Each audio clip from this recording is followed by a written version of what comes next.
Բարև ձեզ հարգելի հեռուստադիտողներ 168 TV-ի եթերում ռիվյուն է։ Տեսակապով կզրուցենք կովկասագետ քաղաքագետ Կարեն Իգիթյանի հետ։ Բարև ձեզ պարոն Իգիթյան, շնորհակալ եմ, որ ժամանակ գտաք մեզ հետ զրուցելու համար։ Բարև ձեզ, ես էլ եմ շնորհակալ։ Պարոն Իգիթյան, Ադրբեջանի արտգործնախարար Բայրամովը մի քանի ուշագրավ հայտարարություն է արել։ Նախ նա նշել է, որ 44-օրյա պատերազմի սկսվելուց հետո քաղաքագիտական, դիվանագիտական ճնշումներ սկսեցին գործադրվել Ադրբեջանի վրա եւ ռազմական հաջողությունների հասնելուն պես այդ ճնշումները երկրաչափական պրոգրեսիայով ավելացան եւ նույնիսկ վերածվեցին սպառնալիքների։ Նրա խոսքով այդ օրին Ֆրանսիայի նախագահ Էմանուել Մակրոնը բազմիցս զանգահարել եւ սպառնացել է Ադրբեջանին, որ եթե չդադարեցնեն կճանաչի Արցախի անկախությունը։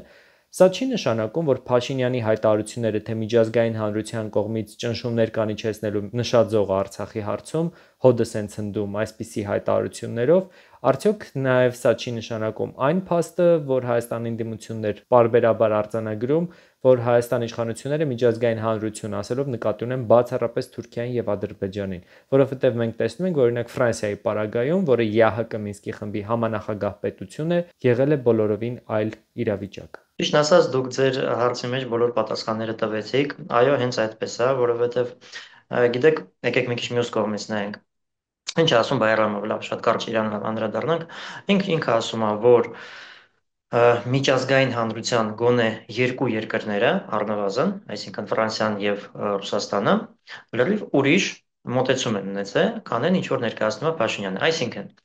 Ֆրանսիան ասում էր կանգնացրեք պատերազմը, թե չես կճանաչեմ Արցախը, իսկ Ռուսաստանը առաջարկում էր զինադադար առանց ինչ որ շրջանները Ադրբեջանին հանձնելու։ Այսինքն ոչ թե նոյեմբերի 10-ի իրավիճակներ ելնելու, այլ լրիվ ուրիշ։ Այսինքն հոկտեմբերի 10-ի իրավիճակը լրիվ ուրիշ էր ու առաջարկն էր լրիվ ուրիշ։ Այսինքն այդ զորքերը պետք է կայնեին ուղղակի սահմանին եւ թույլ չտային, որ հակառակորդ կողմերը իրար վրա կրակեն։ Եվ այսպեսով լրիվ ուրիշ բաներ լինելու, Լաչինի միջանցքը չէին կարողանա բլոկադայի ենթարկեն եւ այլ եւ այլ։ Այս մի կողմից։ Այսինքն սա Ռուսաստանի մոտեցումն էր։ Ֆրանսիայի մոտեցումը արդեն ասացինք, ինքը սպառնում էր, որ կճանաչի Արցախի անկախությունը, բայց ինչու չարեց, դե երևի հենց այն պատճառով, որ Հայաստանը չարեց, Փաշինյանը դա չարեց։ Երևի ճիշտ կլիներ դա կամ Հայաստանը առաջինը լիներ, կամ գոնե միաժամանակ դա անեին, բայց մենք գիտենք, որ Փաշինյանը նման նպատակ չուներ։ Հիմա ինչ վերաբերում է միջազգային հանրության մոտեցումներին ընդհանրապես եւ Փաշինյանի կեղծիքներին այդ ամենի մասին, նայեք, միջազգային հանրությունը Մինսկի խմբի տեսքով, որը լիազորված էր զբաղվել ՄԱԿ-ի կողմից լիազորված էր զբաղվել ադրբեջանական արցախյան հակամարտությունով։ Ինքը առաջարկ էր արել նույն Քիվեստի առաջարկը, որով Արցախը ուղղակի դառնում էր Հայաստանի մաս, հա։ Երկրորդը արդեն, եթե մենք խոսում ենք այսպես կոչված Մինսկի process-ի մասին, եւ արդեն հետագայում արված առաջարկներին դա նա էր, որ Արցախը պետք է ստանա ժամանակավոր կարգավիճակ եւ անցկացվի հանրաքվե, որ չի սահմանափակվելու իր կարգավիճակը, այսինքն Ադրբեջանը ասում էր թող լինի հանրաքվե, բայց այսինքն իր կարգավիճակը Ադրբեջանի կազմում, բայց միջազգային հանրության Մինսկի խմբի առաջարկը լրիվ այլ էր, այսինքն հանրաքվեն անցկացվում է, սահմանափակում չկա ու եթե Արցախը ընտրում է անկախություն, ապա դառնում է անկախ։ Սա էր իրական միջազգային հանրության մոտեցումը այդ հարցին։ Դրա համար Փաշինյանի եւ իր թիմակիցների բոլոր այդ պնդումները, որ 91 թվականին, 94 թվականին, 96, 2001, 2008 եւ այլ տարբեր թվեր են ասում, թե երբ վերջնական լուծվել Արցախի հարցը, դա այդ ամենասուտ է, այդպես բան չի եղել, Արցախի հարցը լուծվել է այն ժամանակ, երբ որ Հայաստանի Հանրապետությունը, այսինքն Հայաստանի Հանրապետության մեջ իշխող ուժը հրաժարվել է Արցախից, ճանաչել է Արցախը Ադրբեջանի մաս եւ դա եղել է Փաշինյանի օրոք, հենց Փաշինյանը այդ ամենը արել։ Եվ փորձել այդ ամեն ինչը գցել ուրիշների վրա, ուրիշների ուսերին, կամ ոնց որ Հայաստանում են շատ ժամանակ ասում ուրիշի ջեբը, դա ուղղակի կեղծիք է, դա ուղղակի քաղաքական մանիպուլյացիա է եւ սուտ է։ Պարոն Իգիթյան, իսկ հիմա երբ որ հետահայաց նայում ենք, ինչն էր խանգարում Նիկոլ Փաշինյանին այն ժամանակ պատերազմի օրին ճանաչել Արցախի անկախությունը եւ ինչ կփոխեր դա այդ իրավիճակում։ Խանգարում էր շատ կարևոր մի բան՝ նպատակը։ Փաշինյանը երբ որ եկավ իշխանության ինքը ինչ որ բաներ իհարկե հայտարարում էր հայրենասիրական եւ այլը, բայց մենք բոլորը շատ լավ հիշում ենք, որ ինքը տասնամյակներ շարունակ անիծում էր մեր հերոսական անցյալը, կոչ էր անում հանձնել Արցախը, ատելություն էր տարածում արցախցիների նկատմամբ, դա այդ ամենը մենք շատ լավ հիշում ենք։ Եվ իր մոտեցումները չեն փոխվել։ Այն ինչ որ Փաշինյանը ու իր թիմակիցները գրում էին, ասում էին, հայտարարում էին 20 տարի առաջ, 10 տարի առաջ, իրենք այդ ամենը արեցին։ Իրանք ինչ էին ասում, շրջանները ինչ որ մի ձև տանք, լղիմը ինչ որ կարգավիճակով տանք, մենք չզբաղվենք այդ հարցով, այդ մեր հարցը չի։ Ադրբեջանի եւ Թուրքիայի հետ բոլոր մեր հարաբերությունները կարգավորենք այնպես, ոնց որ իրանք են ուզում, ցեղասպանության եւ այլ պատմական բան, սա հարցերը պետքա փակել, բանակը կազմալուծել, մեզ պետք չէ մեծ բանակ, մենք ունենալու ենք 10-15 հազարանոց բանակ, սա էր իրենց թեզը, թե հիշում եք 2007-2008 թվականների իրենց քարոզությունը։ Եվ ի վերջո Ռուսաստանին ստից հեռացնենք։ Այսինքն այս բոլոր կորուստներին Հայաստանը պետք է գնար, պետք է մնար անպաշտպան, ինչա որ Ռուսաստանին հեռացներ տարածաշրջանին։ Այստեղ մենք տեսնում ենք, որ սա ակնհայտորեն դրսից եկած պատվեր է։ Հայաստանի ներսի քաղաքական միտքը չի կարա գա այս լուծումներին։ Այսինքն, այստեղ ամենակարևորը ոչ թե հնարավորությունների բացակայությունն է, այլ նպատակներ։ Եթե մենք ասում ենք դրա մասին, թե ինչու Հայաստանը չընդունեց Ռուսաստանի առաջարկը հոկտեմբերի 10-ի եւ ընդունեց նոյեմբերի 10-ի առաջարկը։ Շատ բարձ, որտեղ հոկտեմբերի 10-ով Արցախը մնալու էր։ Իսկ նոյեմբերի 10-ի առաջարկը ինքը կամ ընդհանրապես այդ փաստաթուղթը ինքը շատ վատն էր ու բնականաբար հասկանալի էր եւ բոլորը այդ մասին խոսում էին փորձագիտական դաշտը, որ այս իրավիճակում Արցախը չի կարող գոյատևի, Արցախը վերջանալու է ուղղակի մի օր։ Եվ ցավոք սրտի այդպես էլ եղավ։ Եվ հենց այդ էր պատճառը։ Այդ առաջարկը հոկտեմբերը ինքը թույլ էր տալու, որ Արցախը գոյատևի։ Հենց դրա համար էլ Փաշինյանը դա չընդունեց։ Փաշինյանի թիմակիցների եւ իր ամբողջ այդ քաղաքական կառույցի նպատակը, եթե մենք ուշադիր լսենք իրանք ինչ են ասում, այսպես կոչված ազատվել այդ թելից, որով որ պահում էին Արցախը,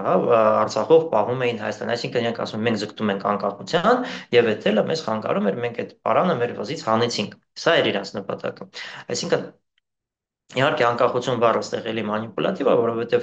եթե իրենք խոսում են Ռուսաստանից անկախության մասին, բայց չեն ասում այն կախվածության մասին, որը արդեն Հայաստանը ունի Ադրբեջանից եւ Թուրքիայից, արդեն Ադրբեջանն է թելադրում, թե ինչ պետք է անի Հայաստանը իր ներսում։ Իհարկե Փաշինյանը ասում է, որ մենք չենք ընդունի եւ այլը, բայց ակնհայտորեն Ալիևը ասում է պետք է փոխել ձեր սահմանադրությունը եւ հեռացնեք այս հատվածը եւ մենք գիտենք, որ Փաշինյանը հենց այդ է անում։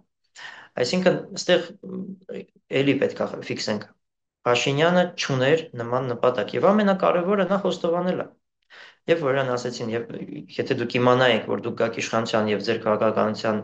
արդյունքում կլինի այս ամենը, դուք էլի կանեիք դա, ինքը ասեց այո։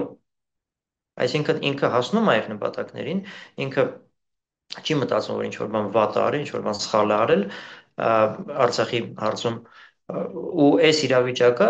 իր համար եւ այդ քաղաքական ուժի համար ինքը դրական է։ Իրենք դրական են դա գնահատում, ասում են մենք անկախացանք դրանով Ռուսաստանից, բայց չեն ասում, որ կախվածություն ձեռք բերեցին Թուրքիայից եւ Ադրբեջանից։ Կարծում եմ խնդիրը նա է, որ Թուրքիան, Ադրբեջանը եւ ավելի բարձր մակարդակով եթե նայենք ԱՄՆ-ն, իրենց համար խնդիր չի, իրենք անձամբ միշտ այդ կախվածության մեջ եղել են այդ ուժերից։ Դրա հետ կապված Նիկոլ Փաշինյանն ասում է, որ ինքը այն ժամանակ հայրենասիրության այլ մոդելի մեջ է եղել, հիմա փոխվել է նրա հայրենասիրության մոդելը։ Այո, այդ ինքը ասում է, իրականում 2 տարի եղել է, երբ որ ինքը վերցրել էր իր Հայաստանում այդ ժամանակ եղած հայրենասիրական մոդելը, թե այսպես կարելի ասել, այսինքն օգտագործում էր այն թեզերը, որը ժողովուրդը լավ էր ընկալում։ Երբ որ ինքը ինչ հասկացավ 2008 թվականին ինքը հասկացավ մի բան, որ ինչքան է ժողովուրդը դժգոհ չլինի իշխանություններից, եթե դու գալիս ես եւ ասում ես, որ Արցախը պետք է հանձնել, դու զանգվածային սատարում չես ստանալու ժողովրդի մեջ։ 2008 թվականից Փաշինյանը այդ բանը հասկացավ։ Փաշինյանը կամ իր թիմակիցները կամ, չգիտեմ, այն մարդիկ, ովքեր իրար խորհուրդ են տալու, ուղեկցում են եւ այլն։ Եվ իրենք սկսեցին ինչ որ պահից միավորել այսպես ձախական եւ աչական պոպուլիզմը, հա, ձախական պոպուլիզմը դա ինչ է, որ կա սուրբ ժողովուրդը եւ կա կոռումպացված, փչացած էլիտա եւ պետք է այդ ժողովրդին փրկել այդ կոռումպացված, փչացած էլիտայից։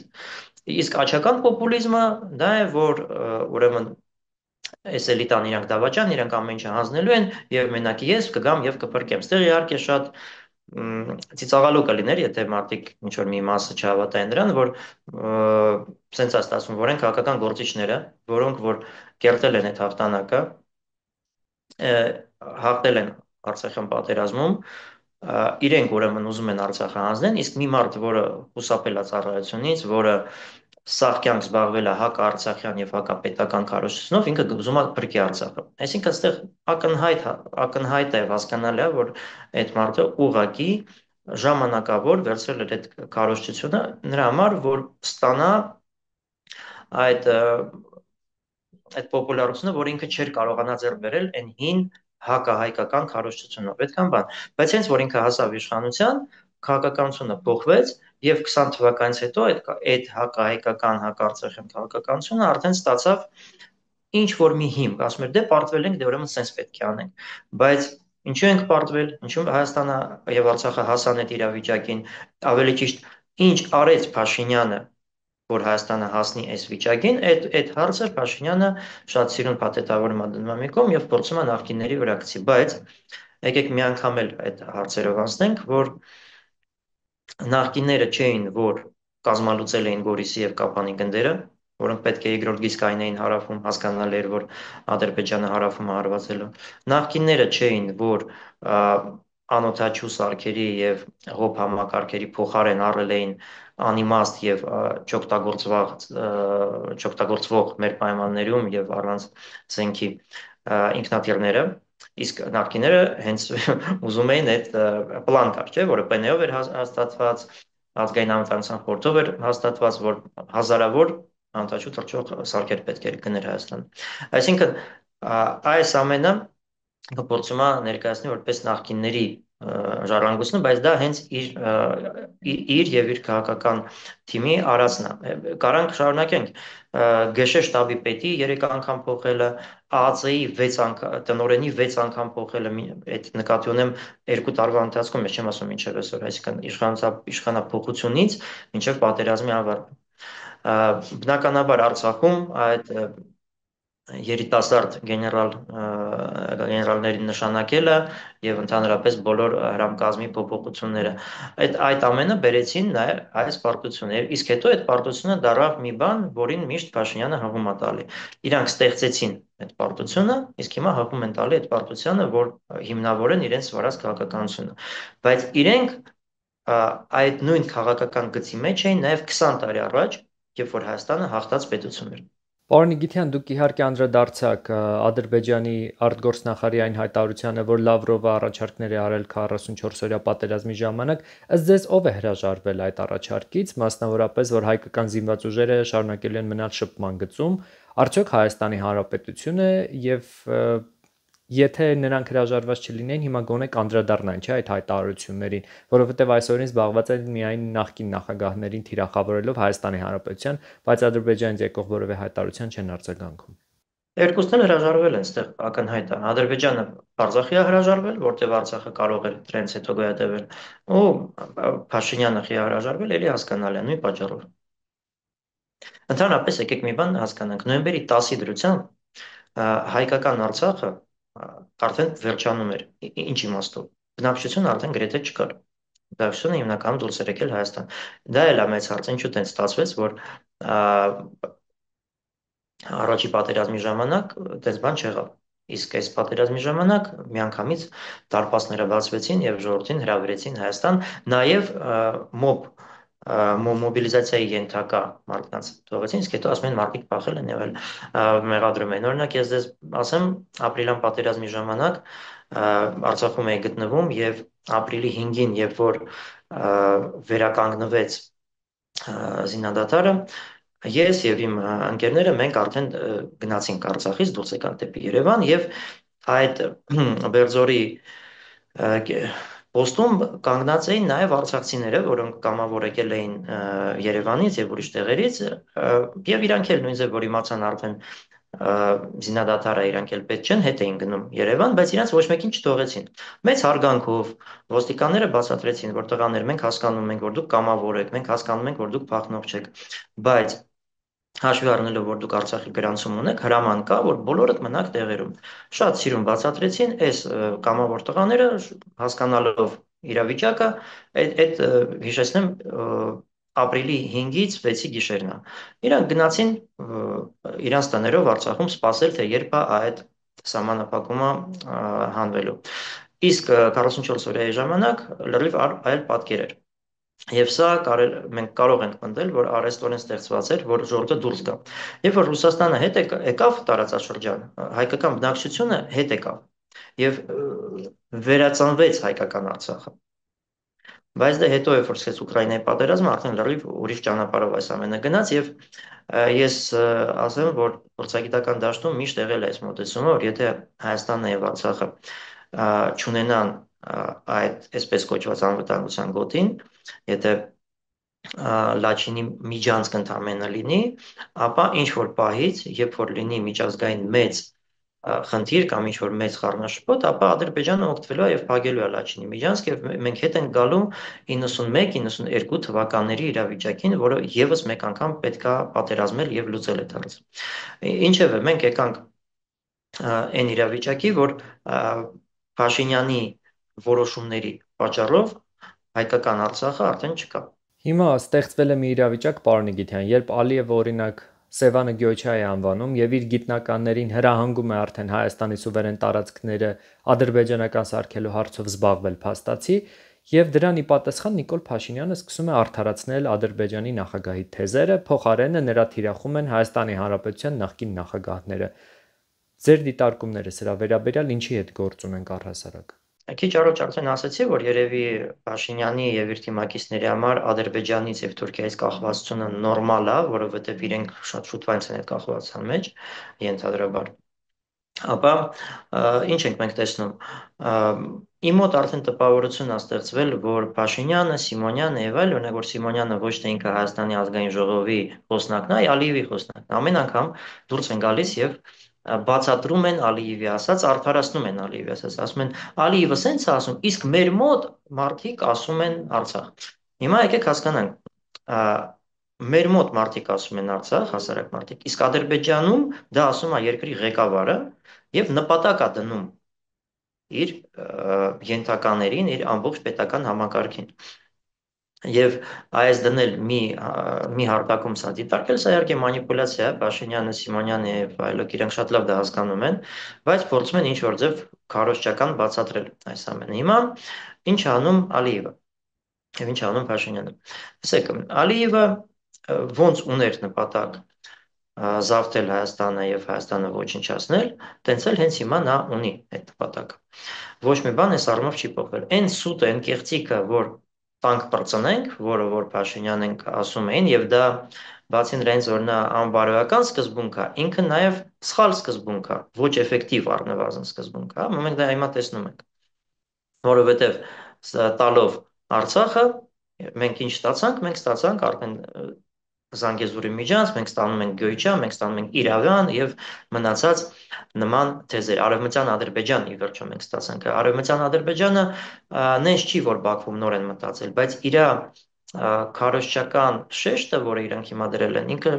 հիմա է ավելացել, Արցախից հետո է ավելացել։ Ընդհանրապես վերլուծությունները ցույց են տալիս, որ եթե մինչև 20 թիվը Ադրբեջանը ավելի շատ խոսում էր միջազգային իրավունք, միջազգային ճանաչված սահմաններ եւ այլն, սա էր իրենց բառապաշարի 80%-ը, ապա 20 եւ 23 թվականներից էսկոմ Ադրբեջանի խոսույթը փոխվում է եւ 80%-ը արդեն կազմում է պատմական տարածքներ, պատմական իրավունքներ։ Պատկերացրեցինք, չէ՞ ոնց է դա արվում։ Հիմա ինչ է լինում։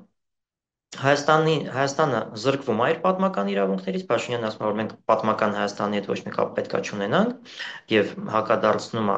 պատմական եւ իրական Հայաստանը, այսպես կոչված, իսկ Ալիևը ընդհակառակը ավելացնում է այդ քարոզությունը։ Իդեպ ասեմ, առաջի անգամ չի Ալիևը հանրային կերպով ցուցումներ տալիս ամբողջ իրենց գիտության ակադեմիան, ես դեռ 20 տարի առաջ եմ հիշում, որ հավաքում էր, ասում էր, այս ինչ եք գրել, ինչ Ստեփանակերտ, չկա Ադրբեջանում Ստեփանակերտ, ինչ է գրել Շաումյանը հանցագործ էր եւ ցեղասպան էր եւ այլ, այսինքն սա նոր բան չի Ադրբեջանի համար, բայց ես կուզեի շեշտը դնեմ ուրիշ բանի վրա, այդ նույն հայտարարությունից Ալիևի, Ինքը շատ հետաքրքիր բան ասաց, ադրբեջանցիք ասում ապրում են բոլոր հարևան երկրներում եւ այնտեղ ամենուր ադրբեջանցիք ապրում են իրենց պատմական հայրենիքում։ Այսինքն խոսքը Դաղստան, Վրաստան, ну Դաղստան, Ռուսաստան, Վրաստան, Իրան։ Այստեղ պետք է հասկանանք, որ Ալիևի եւ ընդհանրապես Ադրբեջանի մոտեցումը սա է։ Իրենք ծավալապաշտական մոտեցում ունեն բոլորի նկատմամբ։ Փաշինյանը եւ իր թիմակիցները մեզ փորձում են բացատրել, որ խնդիրը մեր մեջ է, որ մենք մեր մեջ եթե ինչ-որ բաներ լուծենք, ինչ-որ բանից հրաժարվենք, ապա Ադրբեջանն էլ դա այդպես կանի, բայց մենք տեսնում ենք, որ դա այդպես չի։ Ադրբեջանը չունի խնդիր, չունի կոնֆլիկտ, պատերազմ եւ այլն Վրաստանի հետ, չունի Ռուսաստանի, չունի Իրանի հետ, բայց մենք տեսնում ենք, որ իրենց պատմական նարատիվը նա է, որ այդ ամենը իրենց պատմական տարածքն է, եւ այնտեղ իրենք պատմական իրավունքներ ունեն։ Սա առաջի անգամ չի իհարկե հնչում, բայց շատ կարևոր է այստեղ շեշտը դնել։ Խնդիրը հայկական մոտեցման մեջ չէր, խնդիրը Ադրբեջանի մոտեցման մեջ էր։ Ադրբեջանն է հայտարարել, որ այն ինչ որ իր շուրջ կա, այդ ամենը պատմական Ադրբեջանը։ Եվ եթե դա ասի օրինակ ինչ որ մի ուրիշ երկիր, օրինակ նույն Իրանը ասի, ամենը եղել է Իրան։ Իրանը ունի հիմքեր տենց ասելու, բայց Ադրբեջանը կեղծում է պատմությունը։ Եվ այստեղ պետք է հասկանանք, պատմության պետք է որ պատմությունը կեղծվում է, դա ինքը իր համար չի արվում, ինչ որ հաճույքի համար չի արվում, եթե դա պետությունն է։ Դա ունի հստակ եւ ստապ քաղաքական նպատակներ։ Ադրբեջանը ունի այդ քաղաքական նպատակները եւ իրականացնում է դա։ Ու շատ կարճ անդրադառնանք արդեն Հայաստանի կախվածությանը Ադրբեջանից, տեսեք, Ադրբեջանը ասում էր, ինչի համար է Հայաստանին բանակ, ինչի համար է Հայաստանը վերազինվում, դա պետք է տեղի չունենա, եւ ինչ անում Հայաստանը, կրճատում է ռազմական ծախսերը եւ ամենակարևորը կրճատում է զինված ուժերում ծառայության ժամկետը։ Սա իհարկե միանգամից հուշկու հարված է Հայաստանի բանակին, ուղղված Հայաստանի մարտունակությունը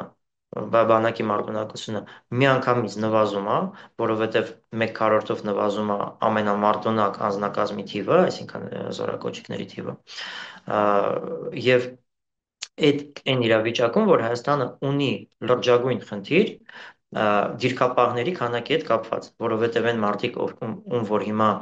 տանում են այսպես կոչված ուսումնական հավաքների, իրենք ոչ մի ռազմական ուսում չեն անցնում, միանգամից գնում են դիրք են պահում։ Մենք բոլորս դա շատ լավ գիտենք։ Եվ վերջում այս ամենը հաշվի առնելով եկեղեցու դեմ արշավով ինչ խնդիր են լուծում Հայաստանի իշխանությունները։ Եկեղեցին դա մեծ եւ ուժեղ կառույց է, որը ունի նաեւ միջազգային կապ, այսինքն նախ ուրիշ եկեղեցիների հետ եւ ամենակարևորը դա ցանց է, որ ամբողջ աշխարհով գործում է հայկական հայրաքելական եկեղեցին։ Եվ այսքանով նա ավելի անկախ է, քան Հայաստանում գործող յուրաքանչյուր ուրիշ կառույց։ Սա մեկ։ Երկրորդը հայ առաքելական եկեղեցին իրականացնում է ազգային քաղաքականություն։ Այսինքն մենք հիշում ենք, որ վեհապարը դեռ մայիսին անցկացրել էր վեհապարերավերով անցկացվել էր գիտաժողով, որտեղ որ խոսում էին Արցախում հայկական ժառանգության մասին եւ էթնիկ զտման մասին, որը իրականացրել է Ադրբեջանը։ Այսինքն այս ազգային դիրքորոշումը, որը ունի առաքելական եկեղեցին, իհարկե տրիգեր է Փաշինյանի համար, բայց այստեղ մի բան է պետք է հաշվի առնենք, հայ առաքելական եկեղեցին ադրբեջանական քարոզչության մեջ, ադրբեջանական քաղաքական միֆոլոգիայի մեջ կենտրոնական տեղ է զբաղեցնում։ Իրենք համարում են, որ եթե չլիներ հայ առաքելական եկեղեցին, հայ ազգը չէր լինի եւ իրենք այս խնդիրները չէին ունենա, որ ամբողջ հայկական ազատագրական պայքարը կազմակերպել է եկեղեցին, իդեպ ասեմ, որ երկու թեզն էլ մոտ են իրականությանը եւ ատելություն, հսկայական ատելություն կա Ադրբեջանում հայրաքելական եկեղեցու նկատմամբ եւ այս երկու բանը մենք որ միավորում ենք, մենք ստանում ենք այս Փաշինյանի մոտեցումը։ Շնորհակալ եմ ձեզ հետաքրքիր զրույցի համար։ Ես էլ եմ շնորհակալ։ 168 TV-ի եթերում ռևյուներ, հետևեք մեր հետագա թողարկումներին։